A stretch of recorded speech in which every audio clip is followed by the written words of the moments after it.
Hello, I'm Nikki, a 36-year-old woman. I recently lost my father to cancer. My dad and I were inseparable when I was growing up. He was the one that I looked up to the most, and he was the one who taught me a lot of things I know about today. I'm just saying this because I want to give you a sense of just how big my loss has been for me, something that my then husband was for some reason not able to grasp. Luke and I met through a mutual friend. We went out on a blind date and happened to click really well. We shared the same interests and the same sense of humor. It came as no surprise that we began dating pretty shortly after. We dated for about 4 years before deciding to tie the knot. We wanted to have kids, but we decided that we needed to be a lot more financially secure before we did that. The first thing we bought together was this small house that had 2 bedrooms, a living room, a kitchen, a dining room, and 2 bathrooms. Nothing big, but enough for just the 2 of us and some guests. We financed the whole thing by ourselves, and to date, it has been one of my biggest achievements that I'm very proud about. I still remember the day that my mom called me and frantically told me that my dad had fainted and was being rushed to the hospital.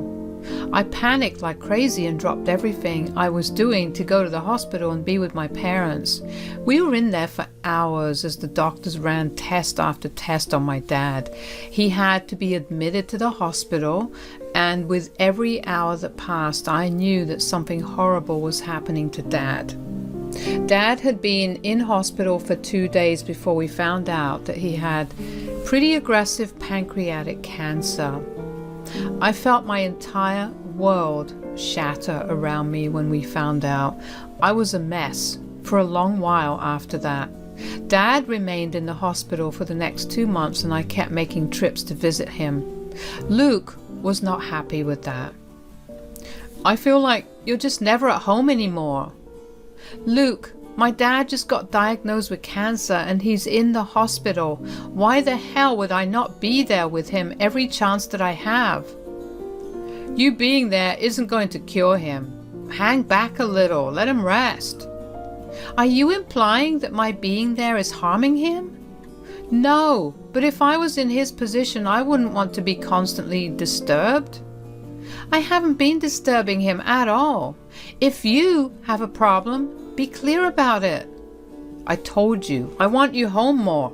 We never spend any more time together. I miss us. You're right. I miss us too. I promise as soon as I have word that Dad's condition has stabilized, I'll take breaks between my visits, okay? All right. It took another 2 weeks before I was told that they had stabilized his condition and he was going to be all right for a little while. I began to visit Dad every other day, and even though Luke wasn't that happy with it, I figured that he could just deal with it. I was at work when my mother called me. I felt my heart pound because I didn't know what she was going to tell me, but I picked up and hoped for the best. Hey, honey. Hi, Mom. Everything all right? No, not really. I just visited your dad and there's bad news. Oh no, what is it? Well, the doctors have given your dad 2 months more to live. What? I don't know how to deal with all this. Your dad is being such a trooper about it, though. He's still the jovial man we all know and love. I don't know what I'm going to do once he's gone. Me neither. But I'll be right there after work. We'll get through this together. Yes. Get here as soon as you can. Dad really wants to see you. He apparently has something to ask of you. What is it? I don't know. He said he wanted to be the one to ask you, so he wouldn't tell me. Your father knows me way too well. Oh, okay. I'll be there in a couple of hours. Take care, Mom. Tell Dad I love him. I will, honey. I was too in shock to even sound like I was grieving. I had felt my stomach drop when my mom told me that Dad only had 2 months to live. My mind had blanked. All I wanted to do was rush over and be with my parents. I don't know how I got through the rest of the work. My boss happened to see that I was anxious and not able to concentrate. She asked me if everything was okay, and I explained my situation to her. She asked me to leave about 2 hours earlier, and I was so grateful for her. I was immediately rushed to the hospital. As I got closer to the hospital, I felt my heart race and tears spring into my eyes. Going there only made my dad dying feel more real. I had spent the entire rest of the day after my mom called in a haze, but getting to the hospital kind of shocked me awake to my new reality. When I parked in the lot, I just sat in the car for a little while and cried. I knew my dad well enough to know that he would hate to see me cry. I knew I wouldn't have been able to control myself to see him, so I got it out of my system first. I made my way over to the hospital and down the familiar hallways to my dad's room. When I got there, my mom gave me the biggest hug. We held each other for a little while before I walked into Dad's room. He looked like he had for the past month. He looked sickly and very, very thin. But the second I walked in, his eyes lit up in the same way they always had whenever I visited him. "Hey, Bon! Long time no see. Dad, I was literally here 2 days ago. A whole 48 hours since I saw my lovely daughter." "Dad, okay. How are you doing, Bon?" "Not too well. I mean, you're in a worse position, so I can't say that, can I?" Your mom told you about what the doctor says, didn't she?" "Obviously, why wouldn't she?" "I wanted to be the one who told you." "Why would you want to be the one to tell me that you're not going to be here in 2 months?" "I don't know. Anyways, did she tell you anything else?" "Well, she did tell me that you had something to ask of me, but she didn't tell me what it was." I knew I made the right decision not to tell her. "Dad, ask me, what is it?" "Well, since I have such little time, I was thinking that it would be nice if I spent my last few days with you. Do you think I could move into your place and your mom, and I will stay with you?" "Oh, Dad, that sounds lovely. I would love to have you over. Although I can't make a decision by myself, I have to ask Luke about it." Yes, of course." I felt tears well in my eyes at the fact that my dad thought about spending time with me when he learned that he was going to die.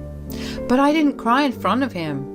Instead, I spent the next few hours laughing and talking with Mom and Dad. When I walked out of the hospital, I felt simultaneously heartbroken and elated. It was a confusing mixture of feelings, and I didn't exactly know how to deal with that. By the time I got back home, it was around 9 p.m. I walked into the house and was greeted by Luke, pacing back and forth in the living room. He looked worried, but when he saw me, his face turned angry. "Where have you been? I've been trying to reach you since 6. "I'm so sorry, darling. I went to visit my dad."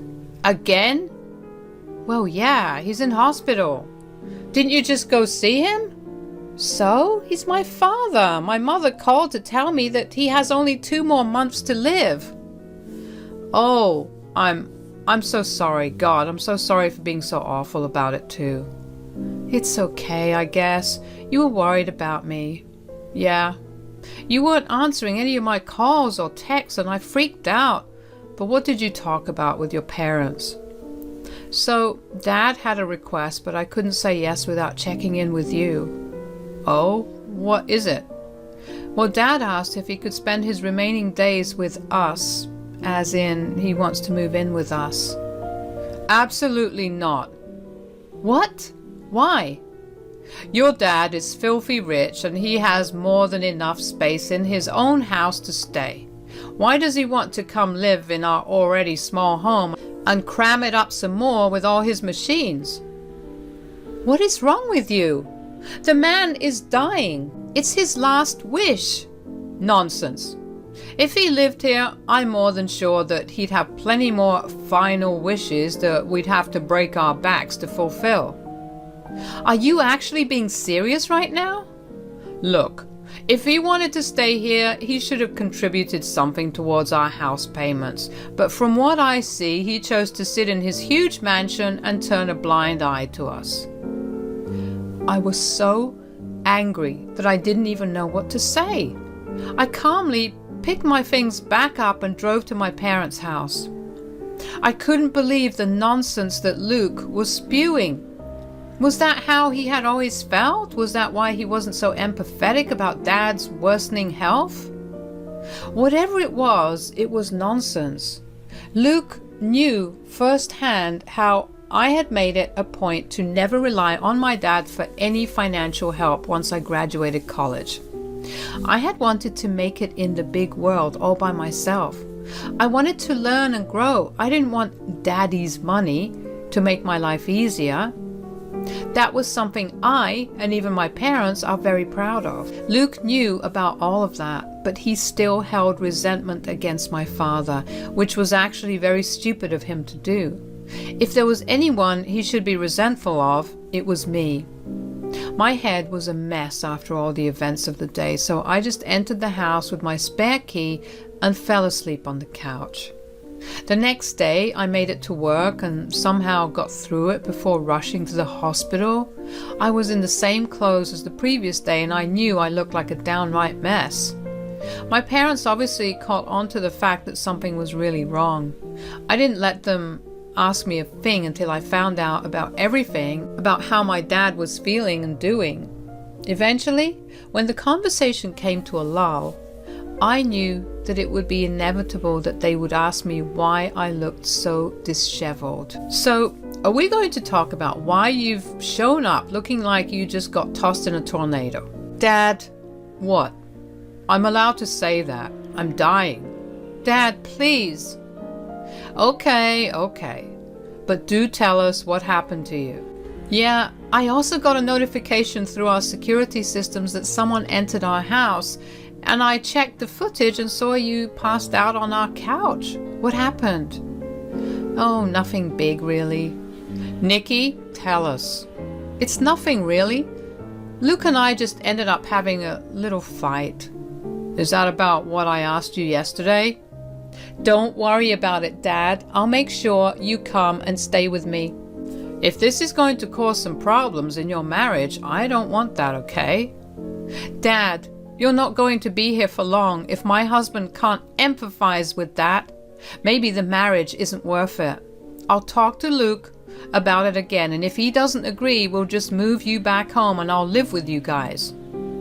That sounds like a better plan. Great. Now we can move on to talking about other things. I spent another hour with them before leaving. I had made up my mind at that point. I was going to talk to Luke only one last time, and if he didn't agree, then I would leave. Not only would I leave the home, but I would leave him. I was being sincere when I said that my marriage would be worthless if my husband couldn't even empathize with me over something that had already been traumatic. My dad hadn't even died, but I was already going through the works of depression and anxiety. When I got back home, Luke hadn't gotten back from work. I decided to use the time I had alone to freshen up and prepare myself to confront him. I couldn't help but feel a little crappy that, since I stormed out, Luke never made an attempt to contact me. He was so panicky about my location right before I had arrived home the previous day. But when I actually stormed off, he didn't care to check up on me. I decided to finally let the thoughts go and instead focus on what I was going to say to him. Of course, I would grovel a little, but if he was still adamant about it, I knew what I had to do. My best friend was a divorce attorney, so it wouldn't even be that hard. It sucked that I had to even be thinking of divorce, but that was what my relationship had come to. It took about another 2 hours for Luke to get back home. In those 2 hours, I decided to also be the bigger person and check on him. I called and texted him multiple times, but I never got a response. Just as my panic reached its height, he walked in through the door. He didn't pay me any mind and went straight to shower. I decided to wait for him in bed so we could have a proper conversation. When he got out of the shower, he grabbed a couple of his things and tried to make his way out of the bedroom, but I stopped him. "Hey, can we talk?" "What is it? Are you going to storm off again? Because if you are, I don't want to talk." "You know that what you said was really hurtful, right? Storming off was my way of making sure I didn't say something worse to you." "Whatever. What do you want to talk about?" "I just wanted to talk to you again about my dad staying with us." "I gave you my answer already. I'm not changing my stance on this." "Why are you so against my dad?" "I'm not against him in any way. I feel bad that he's going to die, but come on, Nikki. You see the space that we have? We're so cramped as it is." "We're absolutely not cramped. We have another bedroom. My parents could stay there." "You know that we are converting that bedroom into an office for me." "We can delay it for just another 2 months, Luke. See, it's things like this that tell me that you have something against my dad. Is it because he hasn't helped us out financially?" "I clearly told you last time that I didn't like that. Didn't I?"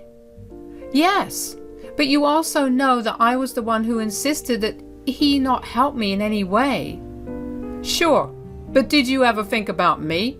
If your dad helped us out, I wouldn't have to break my back working so hard." "Don't act like you're the only one who's working so hard. You don't see me complaining." "Whatever. I still don't want your parents here, that's it." "I'll be staying with my family for the next 2 months." "Whatever, as long as they aren't in my house." With that, Luke left me in the room and went to sleep in the living room. I couldn't believe that he was the man I had chosen to marry. This wasn't the man who made me fall head over heels in love with him. This was a monster. I cried myself to sleep that night, and in the morning I took the day off work to pack my things up. I got to the hospital and told my parents about everything. They were obviously angry with Luke, but they were glad that I was still choosing to spend time with them. We filled out all the paperwork to take Dad home and got everything arranged to transport him there. Dad also felt really guilty for ruining my marriage, but I assured him that it was Luke who ruined the marriage and not him. Aside from spending as much time as I could with him, I also contacted my best friend who was a lawyer and had her start the filing process for a divorce. Luke barely contacted me, and the few times he did, the conversations were short. He would call to check up on me and my dad, but would seem uninterested whenever I told him Dad was doing good. The next 2 months were spent by my dad's side. My boss was gracious enough to only let me work for half the day. Mom, Dad, and I spent our time laughing and talking about the past. We played a lot of board games and watched a lot of TV. Dad constantly had a smile on his face, and that was enough to soothe all the worries of my situation. In the end, he was what mattered the most to me, and nothing would change that. During the last 2 weeks of his life, his health deteriorated rapidly. It was painful and jarring to see my dad slowly lose his spark. Mom and I spent every night curled up in bed in each other's arms, just crying about the inevitable loss we were going to face. And then finally one night, Dad passed away in his sleep. Mom and I were heartbroken. Mom way more than me. So I took over planning the funeral and informing everyone in Dad's life about his passing. Of course, I also had to inform Luke, but I decided to do that in person. My aunt had flown in and she stayed with my mom while I went over to my place to meet Luke. Before going over, I decided to pick up the divorce papers. I knew that once the funeral was done and everything was beginning to settle, I wanted to start afresh. I didn't want to have to deal with more things after I had made peace with my dad's death, so I figured I might as well deal with everything at once. When I got back home, Luke was watching TV. He looked surprised to see me. "What are you doing here?" "Well, it's my house too." "Yes, but you were staying with your parents. Is your dad doing all right?" "No, he passed away yesterday." "Oh no, I'm sorry for your loss." "Are you?" If you really were, you would have honored the one thing he asked for. Your dad is dead now, Nikki. Drop it. You really are an insensitive piece of crap, aren't you? Okay, I know you're deep in grief right now, so I'm not going to hold what you say against you. Anyways, wasn't your dad going to leave you like what, $5 million to your name? What are we going to do with that? Are you actually out of your goddamn mind? Your dad finally decided to contribute to our life, so I think it's fair that I'm planning what we'll do with it. Oh, I'm definitely doing something with it. I'm divorcing you. Here. What? Come on, Nikki, you can't divorce me right as my life is getting good. You're a jerk. Sign it fast. I want to be done with you as quickly as I can. Luke tried to talk to me, but I was seething. I walked back out and drove back to my mom. She figured I went back home to Luke because I was crying and looked really angry. She tried to ask more about it, but I told her that I'd tell her everything after we're done with the funeral. The funeral was held in the next 2 days, and it was truly a very emotional moment for everyone. It felt so nice to see just how loved my dad was by everyone in his life. Mom and I were showered with love and company, and in a way, I got to reconnect with a lot of family. The next few months were filled with dealing with the grief while simultaneously going to court. Why go to court, you ask? Well, Luke did not take me asking for a divorce nicely, so he decided to contest it. He kept trying to fight for some of my inheritance because he believed that he was entitled to it. But my dad had made a pretty specific and ironclad will that stated that only I was to be the inheritor. Obviously, Luke didn't win anything. He only lost more on hiring a lawyer. So Luke sold his share of our house to me because he wouldn't be able to survive by himself and pay his share of the mortgage. I gladly bought it, and I'm currently working on flipping it so I can rent it. My mom and I are slowly getting through the grief of losing the one person who brought so much light and joy into our lives. Mom is finally beginning to laugh again, and I'm beginning to see the bright side of things. I've moved in with Mom, and having each other there next to each other has been a great feeling. It's been about 7 months since everything happened, and things are finally beginning to look up. The money Dad left me surely has helped, but I'm not going to rely on it as long as I work. So much has happened in less than a year, so I can't wait to see what else life has left to offer me.